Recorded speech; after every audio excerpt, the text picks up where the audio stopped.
I cracked myself up. I know, mouse yoga, Okay, so first thing I want to do is make sure that we get into our mouse body. So everyone, let's get down into our mouse bodies. Come on, team. So we're going to do a mouse pose just like that. Make sure my tail's over there. Perfect. All right.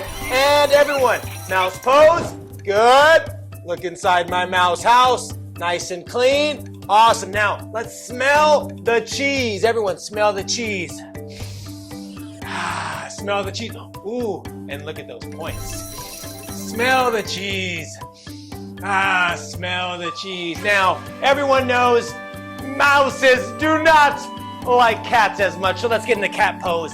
Get in the cat pose and go. Oh wait, sorry, where are the cats? I forgot. Ooh, more points, good job. Okay, one more time, cat pose.